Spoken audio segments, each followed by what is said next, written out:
হেই everyone, তো আমার নতুন ব্লগে তোমাদেরকে আরও একবার স্বাগত। তো আমি ভালো আছি, তোমরা কেমন আছো? অবশ্যই ভালো আছো আর ভালো থাকবে না কেন, যেহেতু আমি ভালো ভালো ভিডিও দিচ্ছি, তোমরা কেউ লাইক কমেন্ট করছো না, সেই জন্য অনেক ভালো আছো তোমরা।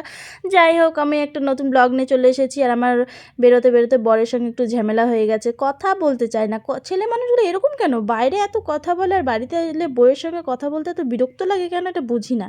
তো যাই হোক, আমি একটু আমাদের দোকানে গেছিলাম, ওখান থেকে বেরিয়ে পড়লাম রাস্তা দিয়ে।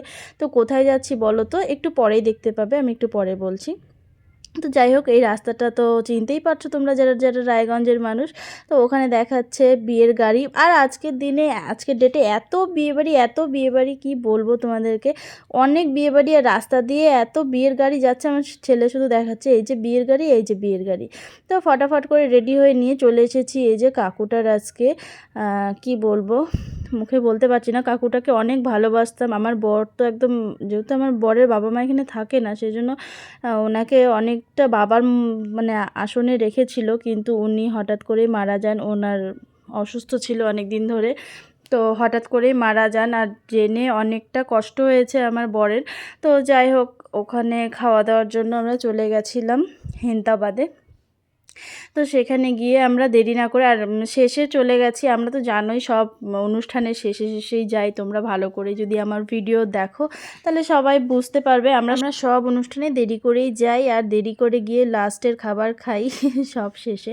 যাই হোক, এখানে দিয়ে দিল লেবু, আর দিয়ে দিল স্যালাড, আর হচ্ছে ওখানে দিয়ে দিয়েছিল আলুর চিপস, আর এখানে সাদা ভাত, তারপরে চলে এলো ডাল, তারপরে এটা দিয়ে মানে, আর আজকের সত্যি কথা বলতে খাবারগুলো জাস্ট দারুণ ছিল, দারুণ। তারপরে দিয়ে দিল ছোটো মাছের চচ্চড়ি। আর এখানে ক্যাটারিং সার্ভিস অনেক ভালো ছিল। অনেক জায়গায় হয় না, দিয়ে যায় আবার দিতেই আসে না, কিন্তু এখানকার সার্ভিসটা অনেক ভালো ছিল। যদিও বা যাই হোক, আর বললাম না। তো তারপরে চলে এলো পাবদা মাছ, আর এখানে পাবদা মাছ দিয়ে যে পোস্তটা করেছিল জাস্ট দারুণ হয়েছিল। এদিকে সত্যি কথা বলতে এই যে টমেটোগুলো একটু সিদ্ধ কম হয়েছিল, কিন্তু তরকারিটা অনেক সুন্দর হয়েছিল, বা পোস্তটা অনেক সুন্দর টেস্টি ছিল, আমার তো দারুণ লেগেছে। আর শুধু পোস্ত বলবো না, ডাল, এই যে কাতলা মাছের এটাও পোস্ত দিয়ে হয়তো করেছে, জানি না। এই তরকারিটাও মানে সব কটাই আজকে দারুণ হয়েছে, আমার তো খুব ভালো লেগেছে।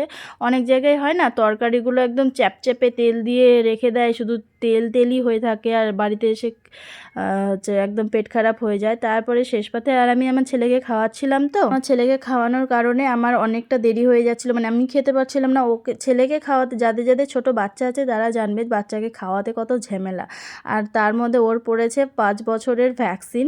তো সেই জন্য অনেকটা কথা বলে, এটা ওটা বলে ওকে খাওয়াতে হচ্ছিলো। আর এই আমাদের ট্রিক্সটা তোমরা কি ফলো করো, নাকি তোমরা এই ট্রিক্সটা নিজেই করো? আর আমরা তো যে কোনো বিয়েবাড়ি বলো, শ্রাদ্ধ বাড়ি বলো, অন্নপ্রাশন বাড়ি বলো, যে কোনো অনুষ্ঠান বাড়িতে গেলেই খাবার শেষে এই জিনিসটা করব, লেবু দিয়ে আর লবণ দিয়ে এটাকে মিক্স করে খাবো, আর সঙ্গে সঙ্গে একটা বদহজমের যে বদহজম হওয়া থেকে এটাতে বাঁচাই।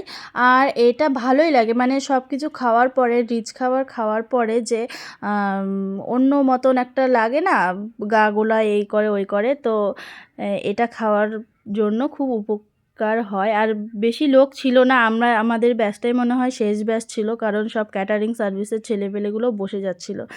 তো যাই হোক, ভালো লাগলো। এই দেখো দেখেছো? তো যাই হোক, খাওয়া দাওয়ার পরে অনেক ঠান্ডা লেগে যাচ্ছে। তো ভিডিওটা এখান থেকেই, ভালো লাগলে লাইক, কমেন্ট আর একটু শেয়ার যদি করে দাও তাহলে অনেক ভালো লাগে। বাই।